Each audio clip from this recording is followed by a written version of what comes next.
Assalamualaikum warahmatullahi wabarakatuh. Bismillah, alhamdulillah, salatu wassalamu ala rasulillah. Asyhadu an la ilaha illallah wahdahu la syarikalah wa asyhadu anna Muhammadan abduhu wa rasuluh. Allahumma shalli ala sayyidina Muhammad wa ala alihi wa ashabihi wa man tabi'ahum bi ihsan ila yaumiddin. Mari kita bersama-sama untuk mengkaji surat Al-Baqarah ayat 127 sampai 129. A'udzu billahi minasyaitonir rajim. Bismillahirrahmanirrahim. Wa yarfa'u Ibrahimul qawa'ida minal baiti wa Ismail Rabbana taqabbal minna innaka antas samiul alim Rabbana waj'alna muslimaini laka wa min dhurriyyatina ummatan muslimatan lak wa arina manasikana wa tub alaina innaka antat tawwabur rahim Rabbana wab'ats fihim rasulan minhum yatlu alaihim ayatika wa yu'allimuhumul kitaba wal hikmata wa yuzakkihim innaka antal azizul hakim. Dan ingatlah ketika Ibrahim meninggikan pondasi Baitullah bersama Ismail seraya berdoa, ya Tuhan kami, terimalah amal dari kami. Sungguh Engkaulah yang maha mendengar, maha mengetahui. Ya Tuhan kami, jadikanlah kami orang-orang yang berserah diri kepadamu dan anak cucu kami juga umat yang berserah diri kepadamu, dan tunjukkanlah kepada kami cara-cara melakukan ibadah haji kami, dan terimalah tobat kami. Sungguh Engkaulah yang maha penerima tobat, maha penyayang. Ya Tuhan kami, utuslah di tengah-tengah mereka seorang rasul dari kalangan mereka sendiri yang akan membacakan kepada mereka ayat-ayat-Mu dan mengajarkan kitab dan hikmah kepada mereka dan mensucikan mereka. Sungguh Engkaulah yang maha perkasa, maha bijaksana. Pendidikan dalam Islam tidak hanya penting tetapi juga wajib, terutama yang berkaitan dengan amaliyah sehari-hari seperti cara wudhu, sholat, atau membaca Al-Quran, memahami kandungan Al-Quran, mengamalkan Al-Quran, serta mendakwahkan Al-Quran agar umat ini bisa selamat dunia akhirat. Muslim yang sengaja tidak memperhatikan pendidikan berarti dia mengabaikan kewajiban dan tidak mentaati Allah dan Rasul-Nya. Naudzubillah, summa naudzubillah. Rasulullah SAW bersabda, "Thalabul ilmi faridatun ala kulli muslimin." Mencari ilmu itu wajib bagi setiap orang Islam. Hadis riwayat Imam Al-Baihaqi. Menurut Imam Al-Baidawi, sebagaimana dikutip Asy-Syaikh Al-Mubarak Furi dalam kitabnya Mir'ah Al-Mafatih, ilmu yang wajib dipelajari adalah ilmu pengetahuan yang memang tidak mungkin terlepas dari orang Islam. Dengan kata lain, orang Islam harus mengetahui ilmunya. Contohnya mengetahui Sang Pencipta Allah Subhanahu wa Ta'ala, mengetahui kenabian Nabi Muhammad sallallahu alaihi wasallam hingga cara sholat. Mempelajari semua ini adalah fardu ain, kewajiban untuk setiap individu. Jika kita membaca hadis lain, maka mencari ilmu tidak hanya terbatas pada ilmu ibadah saja, juga mencakup ilmu keduniaan yang kita butuhkan, misalnya ilmu administrasi, ilmu komputer, dan ilmu-ilmu yang lainnya. Hendaklah semua ilmu-ilmu yang ada di dunia ini kita sinergikan dengan ilmu-ilmu Allah yang berada di dalam Al-Quranul Karim dan hadis-hadis Rasulullah Sallallahu Alaihi Wasallam, sehingga semakin bertambah ilmu, kita semuanya akan semakin cinta kepada Allah dan Rasulnya dan umat Nabi Muhammad Sallallahu Alaihi Wasallam. Rasulullah juga menyuruh para sahabatnya untuk belajar tulis menulis. Dalam Sahih Bukhari disebutkan, Rasulullah pernah menyuruh sahabat Zaid bin Thabit untuk belajar tulisan orang-orang Yahudi. Sahabat Zaid pun belajar dengan tekun. Ketika Rasulullah SAW mendapat kiriman tulisan dari orang-orang Yahudi, maka Zaid bin Thabit yang membacakannya. Bila beliau mengirim surat kepada orang-orang Yahudi, maka Zaid bin Thabit yang menuliskannya. Ketika perang Badar selesai dan umat Islam menang, Rasulullah SAW melepaskan para tawanan, tapi dengan syarat membayar tebusan. Jika tawanan tidak memiliki uang, sebagai penggantinya diminta mengajari anak-anak Madinah menulis. Setiap orang mendapat tanggung jawab 10 anak, itulah menjadi tebusannya. Cerita-cerita di atas menggambarkan betapa pentingnya sebuah ilmu pengetahuan, juga betapa pentingnya memperhatikan pendidikan. Kita tidak hanya wajib mencari ilmu untuk diri sendiri, tapi juga wajib menyiapkan pendidikan untuk generasi-generasi selanjutnya. Semoga generasi-generasi kita menjadi generasi-generasi yang Qur'ani, yang berakhlak mulia dan berprestasi, selamat dunia akhirat. Allahumma amin ya rabbal alamin. Menyiapkan pendidikan tidak harus memiliki yayasan sendiri atau sekolahan sendiri.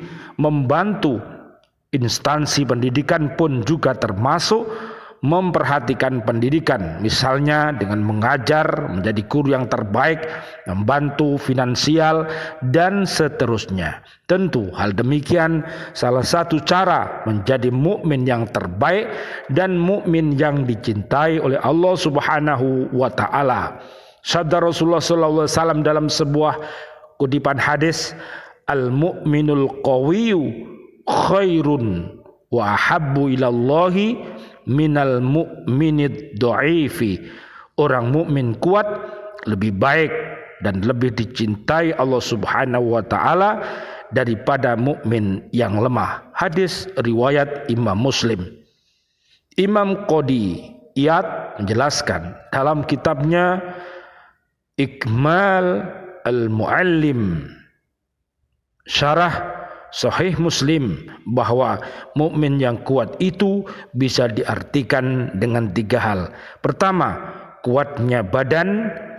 Buah dari kekuatan badan ini, seorang mukmin kuat beribadah, seperti melakukan sholat sebanyak-banyaknya, berpuasa, dan seterusnya. Kedua, kuatnya mental. Dengan demikian, orang mukmin berani berperang di jalan Allah, berani melakukan amar ma'ruf dan nahi mungkar, berani juga menghadapi kesulitan-kesulitan. Ketiga, kuat dalam finansial. Orang tipe ini akan banyak menafkahkan hartanya di jalan Allah, misalnya menyumbang ke masjid atau meringankan kebutuhan pendidikan muslim. Selain itu, membantu kebutuhan pendidikan juga merupakan amal jariah, amal yang pahalanya terus mengalir walaupun kita sudah mati. Misalnya, kita memberikan makanan kepada seorang siswa itu kuat dan belajar gara-gara makanan kita, maka akan menjadi ilmu jariah, ilmu yang bermanfaat yang akhirnya bisa menciptakan generasi-generasi yang soleh dan solihah. Dengan demikian, makanan yang kita sumbangkan sangat berperan dalam mendapatkan ilmu, maka selagi ilmu itu diamalkan atau bahkan diajarkan kepada generasi-generasi selanjutnya, kita akan mendapatkan pahala. Kita berdoa mudah-mudahan kita mampu untuk beramal jariah, untuk mempunyai ilmu yang bermanfaat dan memiliki generasi-generasi yang soleh dan solihah. Mengenai perhatian dalam bantuan pada pendidikan ini, ada sebuah kisah yang perlu kita renungi, yaitu kisah Imam Al-Ghazali, salah satu ulama besar dalam Islam. Memiliki banyak karya-karya. Beliau yang paling terkenal adalah kitab Ihya Ulumuddin. Ternyata di masa kecil Imam Al-Ghazali adalah anak yatim. Ayahnya meninggal saat dia masih kecil. Selanjutnya Imam Al-Ghazali dan saudaranya belajar di sebuah madrasah, di sebuah sekolahan. Di madrasah itu tidak hanya mendapat pelajaran, tapi juga makanan gratis untuk melanjutkan hidup. Siapa sangka Imam Al-Ghazali yang yatim kemudian menjadi ulama besar sepanjang zaman. Maka bantuan yang kita sisihkan untuk pendidikan sangat berharga untuk mereka yang membutuhkan. Bahkan bisa jadi bantuan itu bisa melahirkan Imam Al-Ghazali milenial di masa depan, melahirkan orang-orang yang akan memperjuangkan Islam ini. Mudah-mudahan Allah Subhanahu wa taala memberikan amwal kepada kita sehingga kita mampu menjadi orang-orang yang dermawan, yang beriman dan takwa. Dan mudah-mudahan Allah memberikan kepada kita anfus, yaitu diri orang yang berilmu yang nafi, sehingga dengan ilmu nafi itu dapat kita amalkan untuk diri kita, keluarga besar kita, dan umat ini agar menjadi orang-orang yang berimtak dan beriptek yang kokoh sehingga mampu untuk menjadi pemimpin-pemimpin yang terbaik di muka bumi ini. Kita kembali ke surat Al-Baqarah 127 sampai 129. Orang-orang Arab diingatkan bahwa yang membangun Baitullah itu adalah nenek moyang mereka yang bernama Ibrahim dan putranya Ismail. Ibrahim adalah nenek moyang orang Arab melalui putranya Nabi Ismail, sedangkan orang Israel melalui putranya Ishak. Seluruh orang Arab mengikuti agama Ibrahim alaihi salam. Dari ayat tersebut dapat dipahami bahwa yang membangun Baitullah ialah Nabi Ibrahim alaihi salam dan putranya Ismail. Tujuannya adalah untuk beribadah kepada Allah, bukan untuk yang lain, sebagai peringatan bagi dirinya yang akan diingat-ingat oleh anak cucunya di kemudian hari. Bahan-bahan untuk membangun Ka'bah itu adalah benda-benda biasa, sama saja dengan benda-benda yang lain, dan bukan benda-benda yang sengaja diturunkan Allah dari langit. Semua riwayat yang menerangkan Ka'bah secara berlebih-lebihan adalah riwayat yang tidak benar dan diduga berasal dari kisah Israiliyat. Mengenai Al-Hajar Al-Aswad, Umar bin Khattab radhiyallahu anhu berkata pada waktu ia telah menciumnya, An-Abis bin Rabi'ata an Umar radhiyallahu anhu annahu jaa ilal hajaril aswadi wa qabbalahu faqala inni a'lamu annaka hajarun la tadurru wa la tanfa'u walaula anni ra'aitun nabiyya sallallahu alaihi wasallam yuqabbiluka. Dari Abis bin Rabi'ah dari Umar radhiyallahu an bahwa dia mendatangi Hajar al-Aswad lalu menciumnya, kemudian berkata, sungguh aku mengetahui bahwa kamu hanyalah batu yang tidak bisa mendatangkan madarat maupun manfaat. Namun kalau bukan karena aku telah melihat Nabi Muhammad sallallahu alaihi wasallam menciummu, tentu aku tidak akan menciummu. Muttafaqun alaih. Ini adalah lafaz dari Imam Al-Bukhari. Menurut riwayat Ad-Darul Qutni, Rasulullah pernah menyatakan bahwa mencium Hajar Aswad bahwa itu adalah batu biasa. Demikian pula halnya Abu Bakar radhiyallahu an dan sahabat-sahabat yang lain. Dari riwayat di atas dapat diambil kesimpulan bahwa Hajar Aswad adalah batu biasa saja. Perintah menciumnya berhubungan dengan ibadah seperti perintah sholat, menghadap ke Ka'bah, perintah melempar jumroh di waktu melaksanakan ibadah haji dan sebagainya. Semua dilaksanakan semata-mata melaksanakan perintah Allah Subhanahu wa ta'ala. Setelah Nabi Ibrahim dan Ismail meletakkan pondasi Ka'bah, mereka berdoa, terimalah dari kami. Maksudnya ialah terimalah amalan kami sebagai amal yang soleh, ridhoilah dan berilah pahala. Allah maha mendengar, maksudnya Allah maha mendengar doa kami, dan Allah maha mengetahui, maksudnya adalah Allah mengetahui niat-niat maksud kami membangun dan mendirikan Ka'bah ini. Dari ayat di atas dapat diambil hukum bahwa sunnah hukumnya berdoa dalam menyerahkan semua amal kita kepada Allah apabila telah selesai mengerjakannya.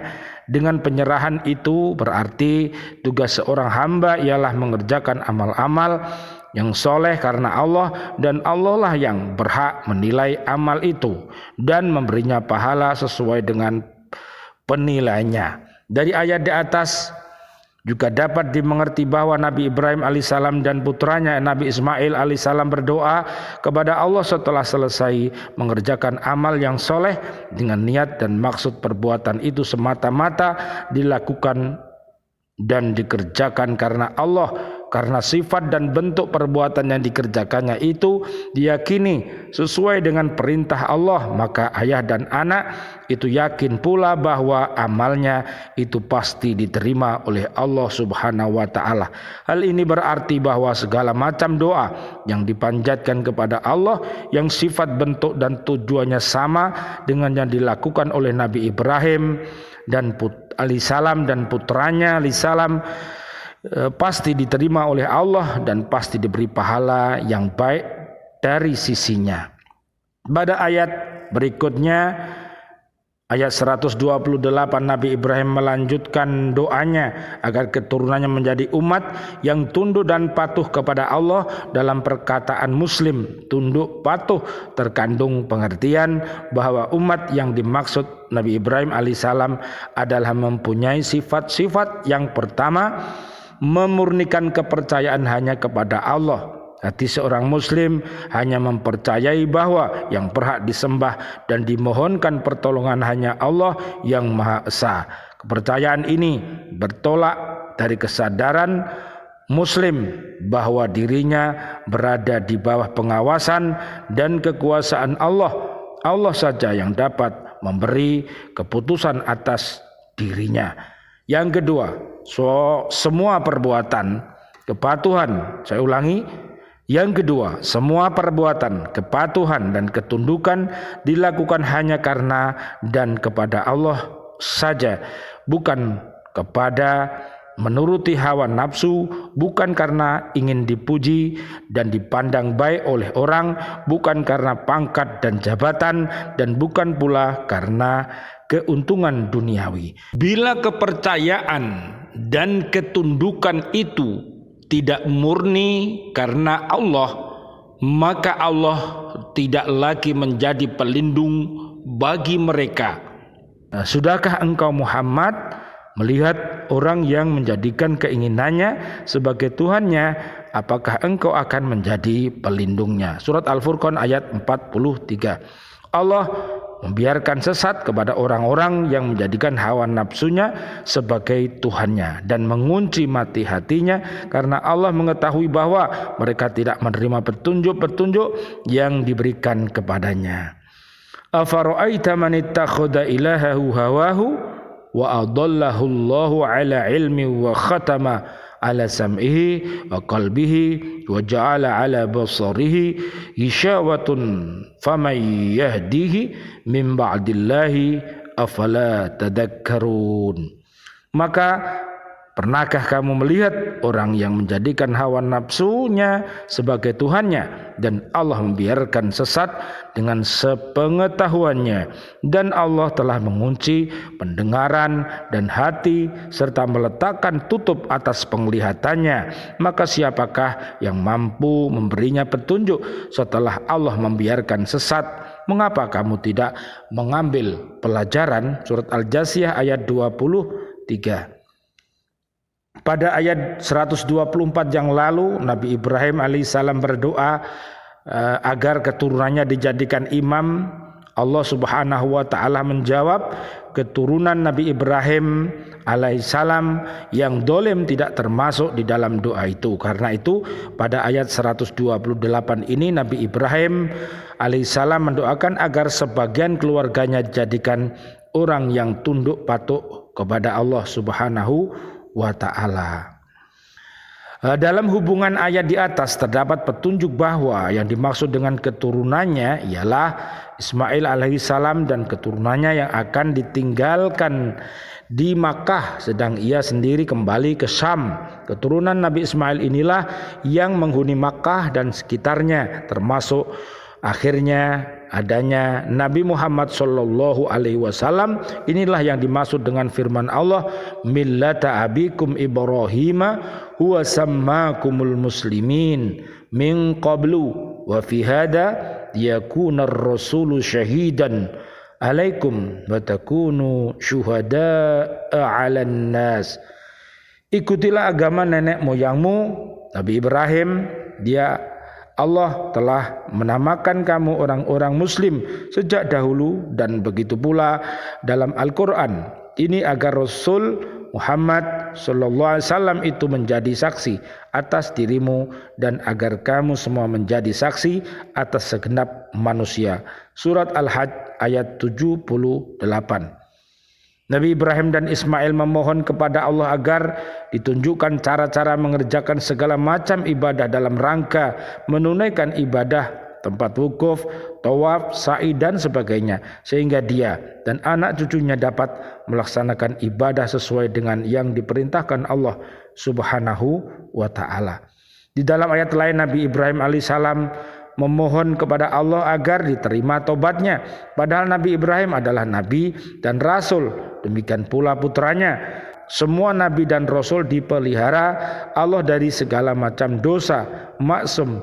Karena itu maksud dari doa Nabi Ibrahim dan putranya ialah yang pertama, Nabi Ibrahim alaihissalam dan putranya Nabi Ismail alaihissalam memohon kepada Allah agar diampuni segala kesalahan yang tidak disengaja atau yang tidak diketahui dan yang dilakukannya tanpa kehendaknya sendiri. Yang kedua, sebagai petunjuk bagi keturunan dan pengikutnya di kemudian hari agar selalu mensucikan diri dari segala macam dosa dan bertobat kepada Allah dan menjaga kesucian tempat mengerjakan ibadah haji. Allah Maha penerima tobat. Allah sendirilah yang menerima tobat hamba-hambanya, tidak ada yang lain. Dia selalu menerima tobat hamba-hambanya yang benar-benar bertaubat serta memberi taufik agar selalu mengerjakan amal-amal yang soleh.